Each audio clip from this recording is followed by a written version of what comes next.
बिस्मिल्लाहिर्रहमानिर्रहीम, अस्सलाम वालेकुम जी। आज हम डिस्कस करने वाले हैं पाई चार्ट। पाई चार्ट क्या होता है और किस तरीके से बनता है, इसके ऊपर हम गुफ्तगू करेंगे। तो सबसे पहली चीज़ आपको याद रखनी है, जब भी आप कोई चार्ट बनाते हैं तो उसके अंदर जो मेन चीज़ होती है वो उस चार्ट की जिस्ट होती है, जो मैंने ग्रामर ऑफ ग्राफिक्स आप लोगों को पढ़ाई थी, ठीक है। सो आज हम उसी के ऊपर गुफ्तगू करने वाले हैं, क्योंकि grammar of graphics is very important whenever you are talking about somethings. और ख़ास तौर पे ये तब बहुत ज़्यादा ही इंपॉर्टेंट हो जाती है जब भी आप किसी चीज़ को लिखना स्टार्ट करते हैं। से फॉर एग्जांपल मैंने एक चार्ट बनाना है, ये मेरे पास एक चार्ट है, ठीक है। ये एक सर्कल है। सर्कल का मतलब है कि टोटल कितना कंटेंट मेरे पास मौजूद है, यानी कि टोटल कितनी चीज़ मेरे पास इस वक़्त एग्ज़िस्ट करती है, ठीक है। इसको सर्कल के अंदर हम लिख देते हैं। मैं अगर इसको कंट्रोल ज़ी करके एक सही गोल वाला सर्कल बनाने की कोशिश करूँ, so that would be like this, ठीक है। ये है टोटल। मैं आपको एक एग्ज़ाम्पल देता हूँ। हम लोग अब इस वक़्त क्लास में कितने हैं टोटल? 3, 3, 6 एंड 4, 10। 10 स्टूडेंट्स हैं और एक मैं हूँ, ऐसे ही है? टोटल हम 11 हैं। अब हमने क्या करना है, 10 स्टूडेंट्स हैं और एक मैं स्टूडेंट्स की बात करता हूँ। सो मैं यहाँ पे एक चार्ट बनाता हूँ, स्टूडेंट्स इन क्लास। कितने हो गए टोटल जी? 10 स्टूडेंट्स हैं, ठीक है। अब आपने मुझे बताना है कि मेल स्टूडेंट्स कितने हैं एंड फीमेल कितनी है।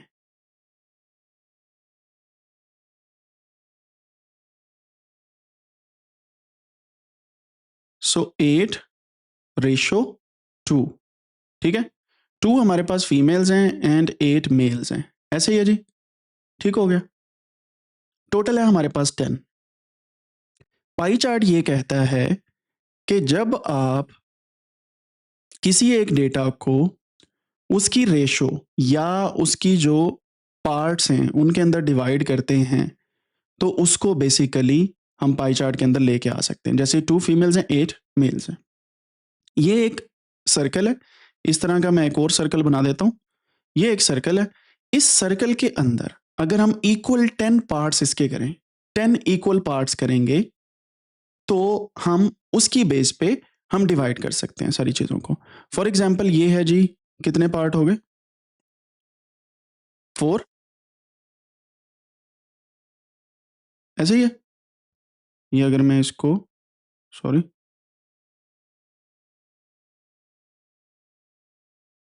यहाँ से कुछ इस तरीके से लेके जाता हूँ।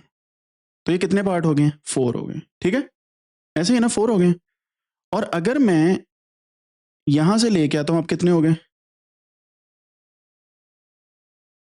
1, 2, 3, 4, 5, 6। और अगर मैं यहाँ से इसे लेके आता हूँ, तो अब कितने हो गए? कितने हो गए ये? 8, ठीक है? तो इसकी मैं एक एग्ज़ाम्पल आपको ऐसे देता हूँ कि अगर हमारी क्लास में 8 स्टूडेंट्स होते और 4 मेल्स होते, 4 फीमेल्स होती, तो हम भला क्या करते यहाँ पे? एक सिंपल सा मेथड हम अपनाते। वो क्या था कि जहाँ पे आधा हिस्सा इसका ये है, इसको हम एक चीज़ से कलर कर देते लाइक दिस, ठीक है? और जो दूसरा आधा हिस्सा है, उसको हम दूसरे कलर से कलर कर देते लाइक दिस।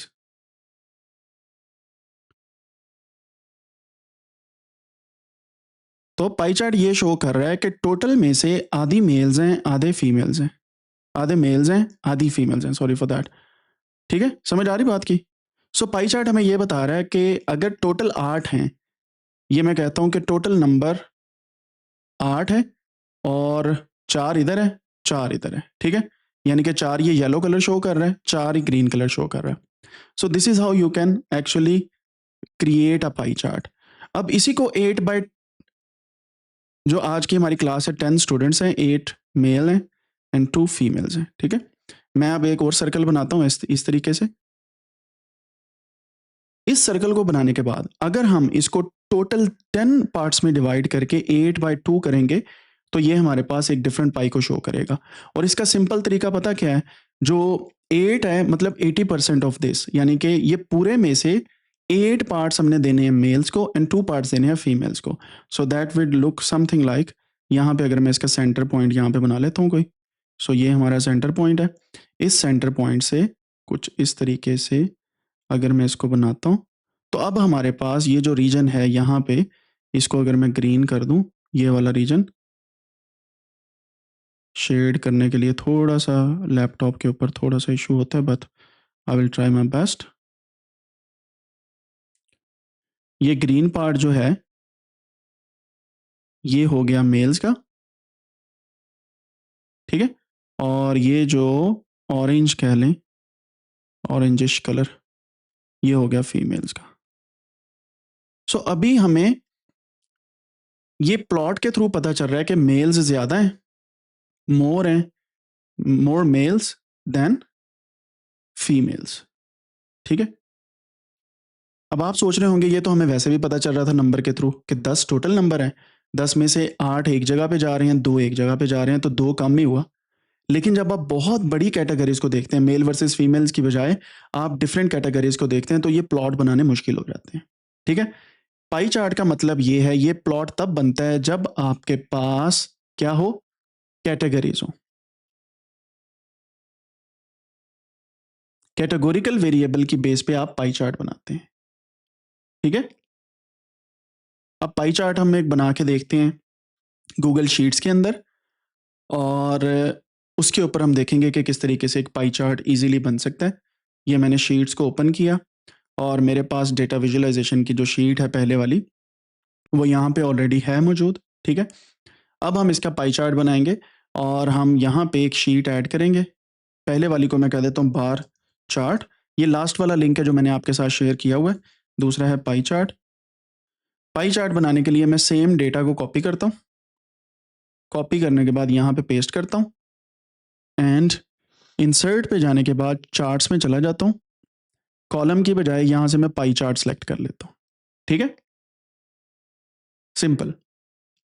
अब आपने देखा कि हमने दो तरीके से पाई चार्ट बनाया, एक हमने खुद बनाया हैंड रिटन जो यहाँ पे है, और एक हमने बनाया गूगल शीट के थ्रू जो यहाँ पे। अब थोड़ा सा इसको समझने की कोशिश करते हैं, ठीक है। देखिएगा, अगर मैं यहाँ पे एक डेटा ड्रॉ करूँ, एक छोटा सा डेटा ड्रॉ करता हूँ, जैसे नेम्स हैं, ठीक है। और हम अब देखते हैं, पहला नेम है जी मोहम्मद, दूसरा नेम है इब्राहिम,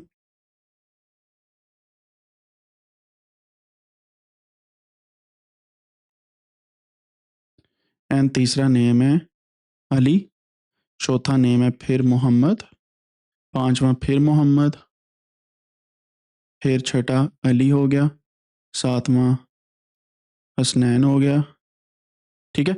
अब देखें, ये हमारे पास नेम्स आ गए हैं। हम इस एक नेम्स के वेरिएबल पे भी पाई चार्ट बना सकते हैं, सिंपल एक नेम के वेरिएबल पे। लेकिन पहले क्या होगा, ये वाला डेटा कन्वर्ट होगा दो कॉलम्स के अंदर। कैसे होगा, ये नेम्स हैं, ये एक साइड पे आ जाएंगे, दूसरी साइड पे इनका काउंट आ जाएगा कि कौन कितनी दफा एग्जिस्ट कर रहा है, ठीक है। अब मोहम्मद कितनी दफा आ रहा है, 1 2 3, 3 दफा आ रहा है मोहम्मद, तो मैं यहां पे मोहम्मद लिखने के बाद 3 लिख दूंगा। इब्राहिम आ रहा है 1 दफा, अली आ रहा है 1 दफा, नहीं 2 दफा अली आ रहा है, this one and then Hasnain आ रहा है, ठीक है, 1 दफा। ये जो काउंट है ये है कि कितनी दफा ये नेम एग्जिस्ट कर रहे हैं, ठीक है। तो इसकी बेस पे भी पाई चार्ट बन सकता है। बात वही है जो हमने यहाँ पे की है, लेकिन यहाँ पे हमारा पास ये जो कॉलम था इसको हमने दो कॉलम्स के अंदर कन्वर्ट कर दिया। समझ आ रही बात की। अगर ऐसा ना होता, ठीक है, हम एक और डेटा बना लेते हैं। डेटा है नेम्स का ही, यहाँ पे नेम्स आ जाएंगे और यहाँ पे आ जाएगा उनके पास for example number of toys, कि टॉयज कितने हैं, ठीक है। सो किसी के पास 3 है, किसी के पास 4 है, 5 6 हैं, फिर किसी के पास 10 हैं। नेम यहाँ पे वही आ जाता है, A B C D E, कोई भी जो नेम्स हैं, तो इनका भी पाई चार्ट बन सकता है। तो इसका मतलब ये हुआ कि पाई चार्ट बनाने के लिए हमें एक कैटेगोरिकल वेरिएबल चाहिए, कैटेगोरिकल डेटा चाहिए और एक न्यूमेरिक चाहिए, then we can create a pie chart. समझ आई बात की। एक ऐसा कॉलम चाहिए जो नंबर है जिसमें, और एक ऐसा कॉलम चाहिए जिसमें कैटेगरीज है, फिर ये पाई चार्ट बन जाएगा। और दूसरी बात यहाँ पे, अगर सिंपल एक ही कॉलम है तो हम उसको दो में कन्वर्ट करते हैं बेस्ड ऑन द काउंट, फिर पाई चार्ट बनता है, ठीक है। मैं आपको दोबारा समझाता हूँ गूगल शीट के अंदर। ये हमारे पास आपने जो असाइनमेंट बनाई थी, इसको मैं बंद कर देता हूँ। यहाँ पे देखें, ये कंट्री है, कंट्री का नेम है, ये पॉपुलेशन है, यानी कि उस कंट्री के अंदर कितने लोग मौजूद हैं। पॉपुलेशन होती है नंबर ऑफ पीपल, ठीक है? समझ आई बात की? अब इन दोनों को अगर मैं सिलेक्ट करूंगा, इंसर्ट पे जाके, चार्ट पे जाके, यहां से मैं पाई चार्ट सेलेक्ट करता हूं, तो ये ऑटोमेटिकली मेरे पास ये वाला पाई चार्ट बन के आ जाएगा बेस्ड ऑन कंट्री नेम। अब यहां पे कंट्री है इंडिया, चाइना और बाकी कंट्रीज। तो इस पाई चार्ट को देख के आपको क्या लगता है कि सबसे ज्यादा पॉपुलेशन किस कंट्री की है?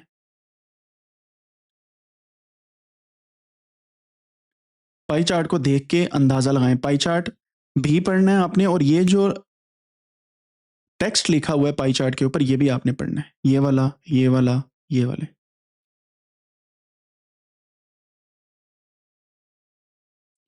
तो यहां पे अगर आप गौर करें, इंडिया की पॉपुलेशन है 31.3% आउट ऑफ ऑल दीज, ठीक है? अगर ये टोटल होल हमारे पास ये सारे कंट्रीज हैं, उसमें 31.3% पॉपुलेशन इंडिया की है। फिर अगली हमारे पास चाइना की है, फिर हमारे पास बाकी चल रही हैं यहाँ पे, ठीक है? So percentage is important. अब परसेंटेज क्या होती है, इसके बारे में थोड़ी सी गुफ्तगू करते हैं। यहां पे आपको मैंने बताया कि एक पार्ट 8 का है, एक 2 का है। सो फॉर एग्जाम्पल ये हमारे पास हैं 10 टोटल स्टूडेंट्स, उसमें से 8 मेल्स हैं और 2 फीमेल्स हैं। तो मुझे बताएं कि जो 8 मेल्स हैं, क्लास में परसेंटेज इनकी कितनी हुई?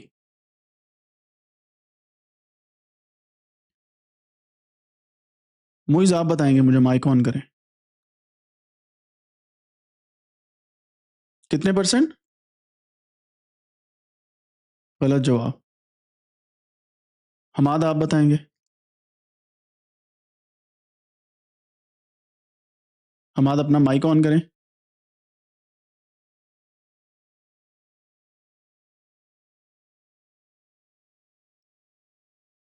हसनैन आप बताएंगे।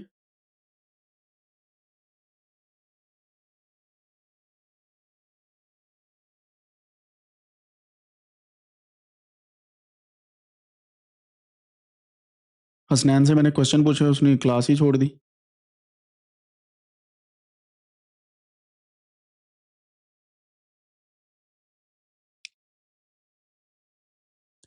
शफीक आप बताएं।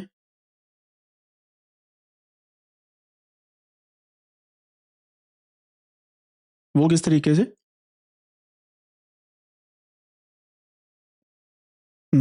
गलत जवाब। इब्राहिम आप बताएं, कैसे होगी 80%?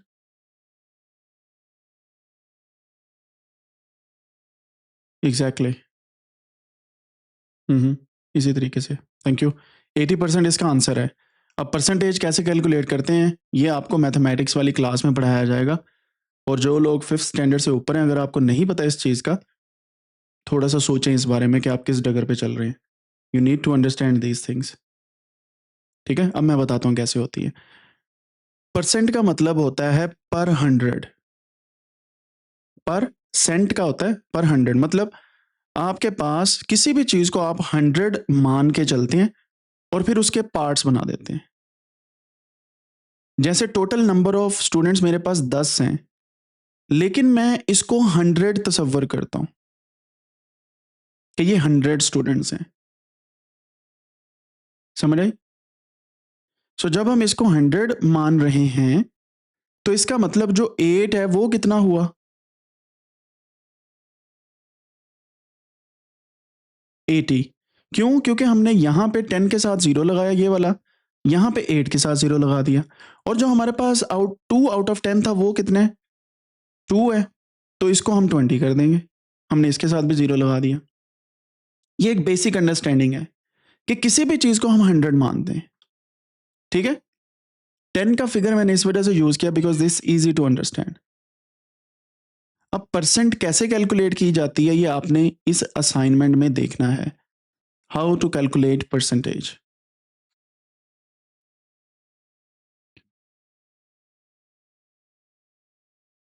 परसेंटेज कैसे कैलकुलेट की जाती है और परसेंटेज होती क्या है, ये आज की असाइनमेंट है। और ये मैं अभी इस वक्त इस वजह से बता रहा हूँ क्योंकि पाई चार्ट के अंदर ये वाली टर्मिनोलॉजी बहुत ज़्यादा यूज़ होती है परसेंटेज की।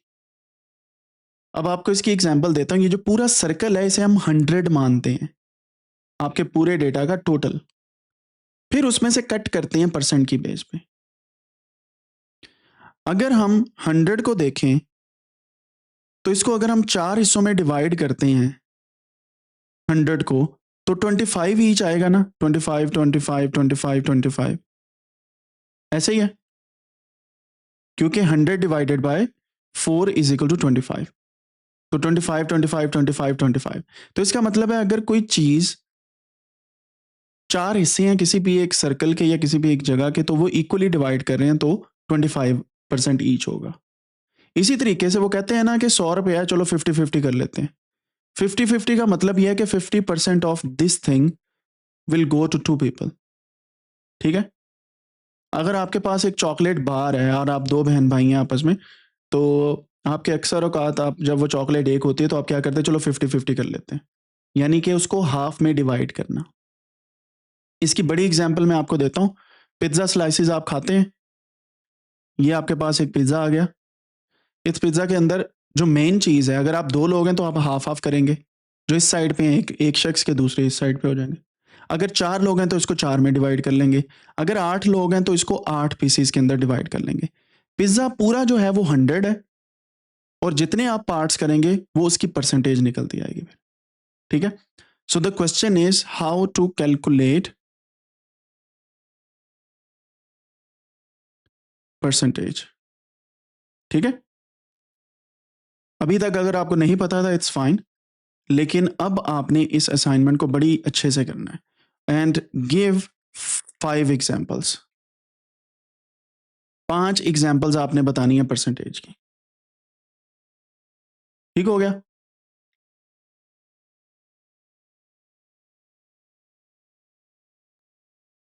तो इस असाइनमेंट को आप ज़रूर करें।